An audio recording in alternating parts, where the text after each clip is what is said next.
This could be you. A free-to-play player in Neverness to Everness, owning a literal mansion, maxing out every single one of your possible upgrades, and having a Tycoon level that can pretty much make anyone jealous.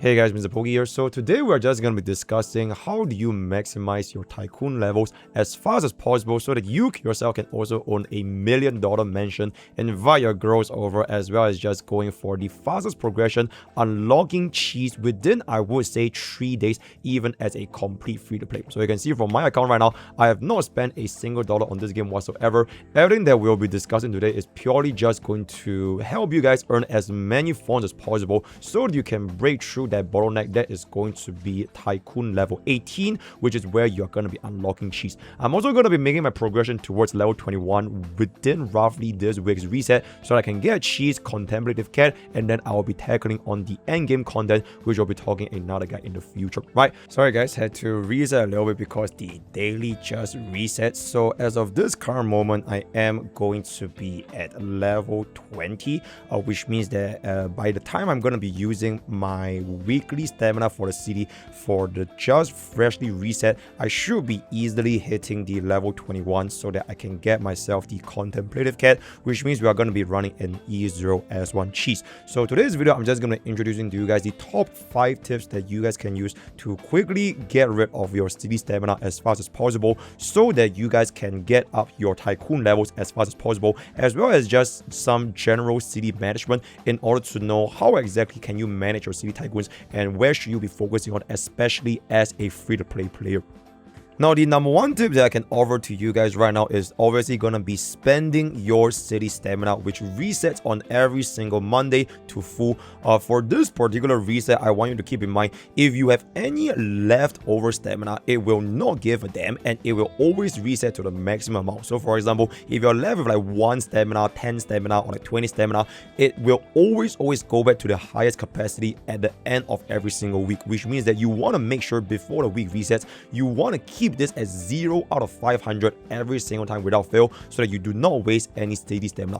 This energy actually does not reset on a normal basis, so it only resets at the start of every single week, right? So it will not waste anything per se. Like for example, you can do your stamina activities right now or you can do them tomorrow. It doesn't matter as long as you can reset them every single Monday or rather the Sunday before, then that is gonna be good to go. For specifically city stamina, there is actually no benefits with regards to holding on to your little city stamina recovery, because every single 1 city stamina is going to be equivalent to 1000 FONS. So whether you're going to be at Tycoon level 1 or like 20, it does not matter. So to get the fastest progression, just use your city stamina as early as you can so that you can just get your progression up as fast as possible, right? Aside from that, for the activities themselves, there really isn't too big of a difference with regards to how you want to spend them, because like I mentioned, wherever you want to spend your stamina, it will always be 1 stamina equals to 1000 FONS, right? So you can do a city delivery, your swift travel, races, etc. Though for some of these activities, they do give you like additional achievements. So for example, if you take a look at your races, by completing the challenges against the races, first of all, if you win, you can earn more FONS by spending your city stamina, as well as having the star rewards, which can give you additional FONS as well as your clears for your annual lift, which is going to be a premium currency. And aside from racing, you also have this other activity, which is going to be seen from right here. That is going to be fishing. So for fishing specifically, you can actually go ahead and take a look at your catalog, which is going to be the fishing index. If you were to clear out your index, you can actually get more premium currency all the way up to 64, as well as the abilities to level up your fishing, which can give you additional items as well as more premium currency. And all the way at fishing level 10, you can unlock this low skin, which is also going to be really cool. Specifically for fishing over here, there actually is not any difference with regards to whether you can stop fishing or not, because for this particular thing, your scale coin, you can technically farm infinitely in a certain extent, right? Because for every single fish that you get from your scale coin, it is gonna cost you, okay, let me take a look at the end of the fishing store. So if you just take a look at your fish market, remember to always buy this bait on an every single daily basis, because it will reset, and for only 100 FONS, it will technically be more affordable compared to if you were to use a scale coin. But I would say you can almost infinite fish, because for every single fish that you actually sell, you earn back more scales than you actually consume, which means that if you want to do this for like hours and hours, you technically could if you really want to. Then if you do have your city stamina instead of fish, you can then earn additional FONS, although this is not going to be that big of a deal with regards to the difference. I would say between all of the hero activities which you can spend your city stamina, the one that I find to be the most amount of spending, it is usually gonna be your daily deliveries. You can see over here where some deliveries can actually help you spend 48 city stamina in a single go, which makes it a little bit less time consuming to actually get your FONS, even though at the end of the day it's going to be the exact same, right? For as usual, one city stamina is always going to be equivalent to 1000 FONS. So whichever you do, it does not matter, just do them and you can clear out this on a weekly basis as fast as possible. Now, aside from all of the activities that you can spend your energy in, there are two specifically that are technically free, which is going to be the Pink Paws Heist as well as your, not your owner selection, but your cafe management over here. So I'll talk a little bit more about your cafe management, which can be seen right here. So for this cafe management, it is pretty much going to be your passive income. So the better you give your cafe upgrades, you can see from the management levels, you can unlock more branches as well as hiring more units. And every single unit, if you get an additional upgrades, it will help you earn a little bit more additional passive income FONS as well. And then for the items over here, you will always just pick the most expensive items so you can earn the most amount of passive income. And then the recipes can be unlocked through this system over here, where it will just progress with you as your management level goes higher and higher. And the only way you earn management level is pretty much just going to be from the passive income itself. So you can see I have 361 at 33 minutes. Just collect them and you will earn a little bit more EXP for your management level over here. So the more you level up, the more shops you unlock and the more recipes you unlock, which means that you can just earn more money over time. That is pretty much how the passive income works. For the restocking option, just always restock this at like 24 hours in case you forget, so that, you know, eventually like you run out of stocks and you don't do the passive income, it's gonna be really bad. So if you want to play it safe and you don't log into this game tab frequently, you can just choose the 72-hour option. I will say specifically, and take a look at this right here, if your level for your management goes up higher and higher, the delivery fee actually becomes a little bit cheaper. Very small in the grand scheme of things, but by level 30 onwards, that's gonna be at the free delivery, and 40 is gonna be auto restock. So that's gonna be complete 100% passive income where you don't really need to care about it whatsoever. Then for the unit specifically, there isn't really a say as to which unit is going to be the best for cafe management because they're all around the same with regards to the passive. Just upgrade the units that you want to use the most frequently. So for example, I use my Nanali kind of everywhere, so I just kind of went all in. Specifically for this third skill, which is going to be the owner selection. Owner selection is kind of like a mini game, which is basically how you do your cooking mama or any sort of like a management where you cook where you prepare meals for the customers. And for the more stars, just like the fishing as well as racing, you can actually get additional premium currency. As you can see from right here, if I click this, the more stars you earn, you can get a little bit more premium currency, but just for some kind of a one-time clear achievements, right? So you can just play this whenever you have fun, and you can also use it to spend additional city stamina for additional FONS. And then for the support skill, this is only if you unlock them to level 3, which can help you clear out the criteria as well as the management target a little bit more efficiently to help you get the 3 stars. Aside from the 3 star, this level 3 skill for each of your individual unit does not impact your actual passive income. So the only thing that actually activate your passive income can be seen from this. So if you go to expert abilities, it is only going to be life skill level 1, 2, 4, and 5. This level 3 is only going to be for your owner selection. So if you do not want to use them for owner selection, you can just keep them level 2 to be the most efficient for this currency right here, which especially when you want to go up to higher and higher level, this can get extremely costly, right? So just keep that in mind. Then lastly, for the Pink Paws Heist, for this specific event, it is actually a pretty interesting one where you can just steal as many FONS as possible from a bank before you get caught, right? You have to leave the Pink Paws, rather the bank, before the timer goes down. There are a lot of guide content out there that will teach you the best route, the best ways to get the highest amount of FONS every single run, but it does not matter as long as you hit 1 million FONS every 2 weeks. For me, for someone that do not really have a optimized plan, I usually get anywhere between like 70 to 80k FONS, and that is like, I really did not optimize anything. Where if you do know exactly what you're doing, you can easily earn like 200k or even 300k FONS, so you can clear out the entire Pink Paws Heist bi-weekly criteria within maybe like 3 to 4 heists, right? You can also do this co-op with friends, but keep in mind that for Pink Paws Heist specifically, if you co-op with other players, whatever they take, you cannot take. So it is not a shared pool where everyone gets the same amount of FONS. So you want to aim to, if you want to earn the highest amount of FONS possible, you should ideally keep this to a solo mission. And then aside from the bi-weekly 1 million FONS, they also give you this little token which can buy additional skins just for a little bit more aesthetics. The shop itself also offers some premium currency, but from what I see, the Pink Paw High shop does not refresh, so it is just going to be a one-time clear.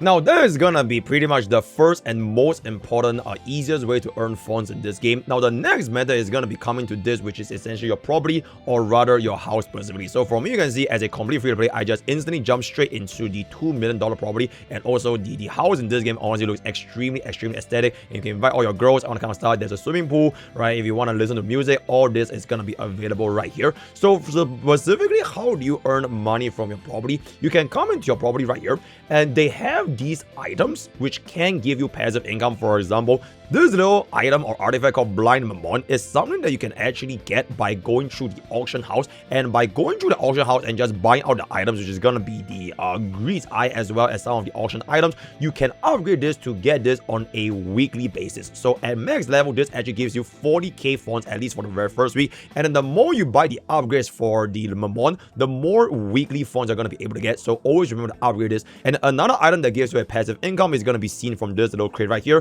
which gives you Beetle coins for your upgrades. Specifically, keep in mind, even though this is not related to your funds, Beetle coins will be a very big bottleneck, especially in the late game when you want to upgrade your units beyond level 60, level 70, or even level 80, right? So that is gonna be one. Another thing is you can take a look at your property renovation guide. I've already cleared everything. Every single one of these missions also give you additional funds to give you a little bit more of an income, as well as the specific item required to upgrade your characters in your cafe. So the more of these you get, not only do you get a single one-time sum of funds, you also help you earn a little bit more passive income in terms of all your cafe management. So remember to do your property renovation just to get a little bit more funds in that department.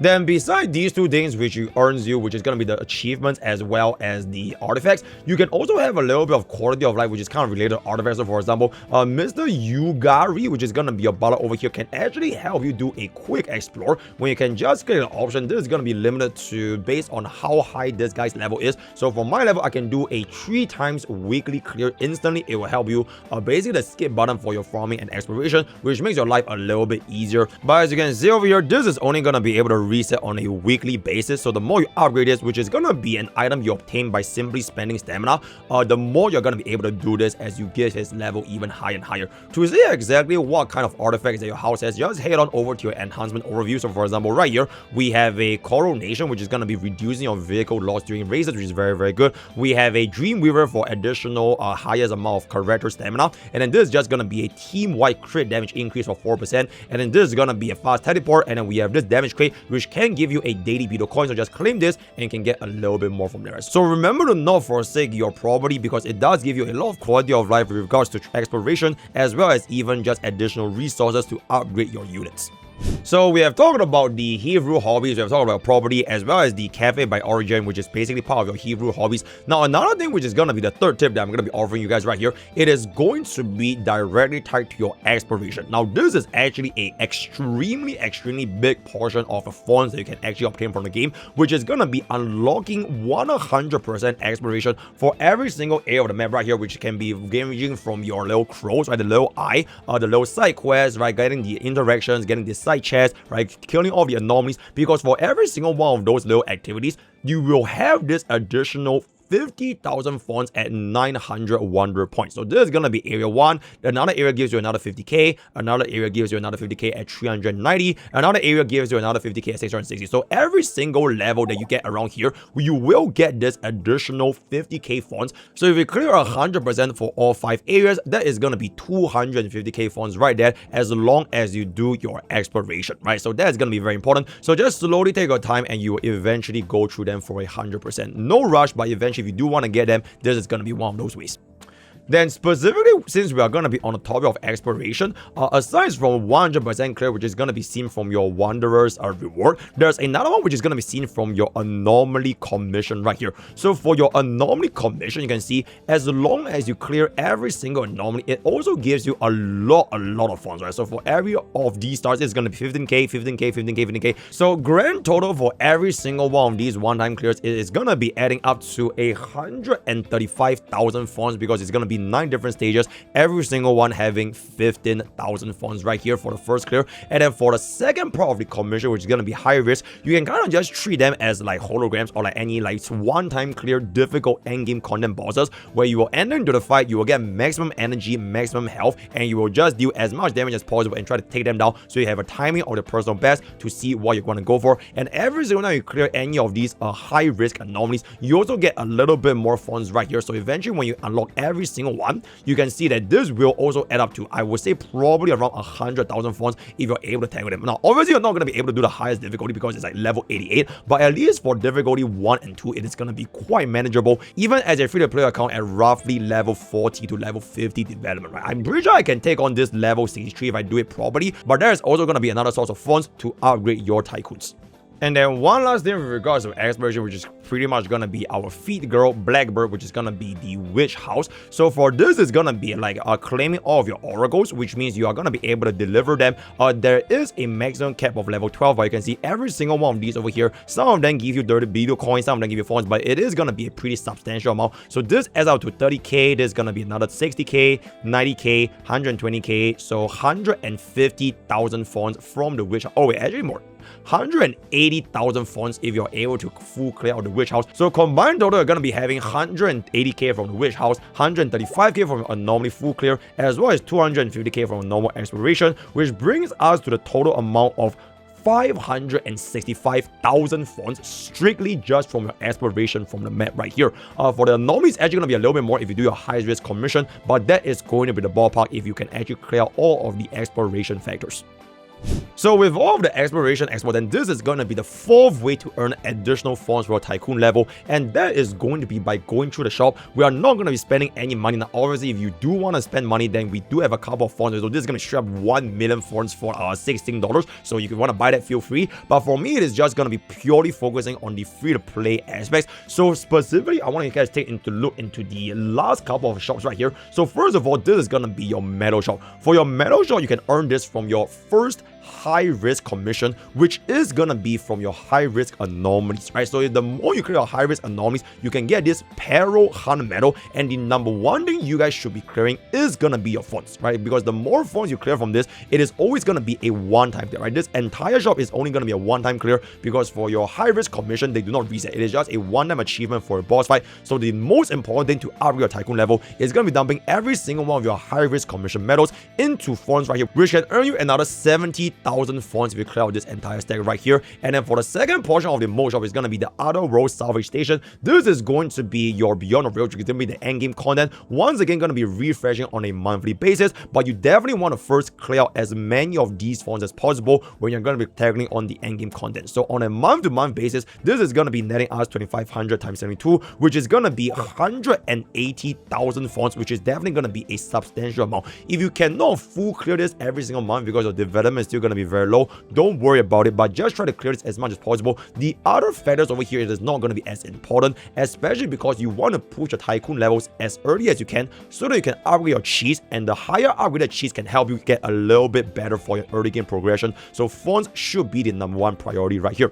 Then the next shop you want to take a look into is going to be your Fair Exchange. There's going to be the shop that you actually get your gacha currency from pulling the game. For the Warp Exchange, I would never ever swipe out the golden war piece for FONS unless you're an absolute giga whale and you do not give a damn about anything. You should always be spending this on your premium currency or your premium pools, but I would not be spending on FONS unless you are a whale, right? But if you are a whale, then FONS should not be an issue for you whatsoever, which is how people get all of the Lamborghinis, right? How they got all of the cars, the Pendragons. That is simply from swiping. I will not be talking about this. The other one, which is going to be a little bit better, which is going to be the Lost Exchange. It is also a gacha currency, but for this Lost Exchange, it is going to be recommended to pull out the FONS because you should be able to clear this at least for a monthly basis. So for me, I'm going to be a free to play. I only pull roughly 50 pulls on none of these banners, as well as the rest of the standard pulls. I'm going to be at roughly 100 over by now, and I easily clear out the monthly shop for both of the limited pulls, standard pulls, as well as in the future when I get a little bit more for the tri keys, I'll take a look into that. For this specifically, it is not as important as FONS, I would say, because you have a lot of different sources of tri keys from your Hunters Exchange.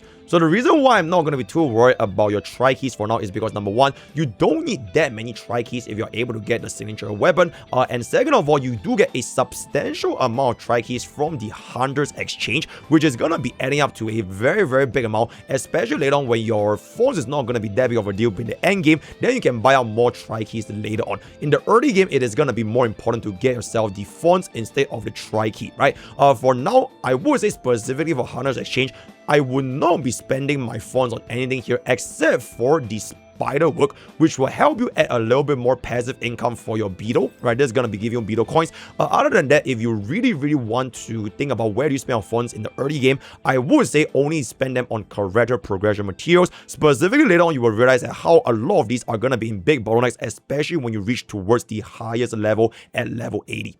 And the final way to earn more funds in your Tycoon management, and there's gonna be side quests as well as Easter eggs. Now, obviously, you can see over here my side quests. I've already done every single mission the game has to offer. So once you clear out everything and as well as progress through your levels, there really isn't too much to do. But there are a lot of random quests in the map that can have hidden areas and locations that can open up for more funds, right? This is not really exactly like your exploration progression. It is just Easter eggs that if you discover, you can just get them for yourself. I went to this as an excellent example for a video showcasing you where you can find a lot of hidden funds where you can just get like 50k, 100k, or even like 200k just randomly popping out in the overworld right there. So on that note, I wouldn't be too surprised if in the future when we get more area expansions in Neverness to Everness, we will be getting even more Easter eggs to get even more funds to help us with our progression.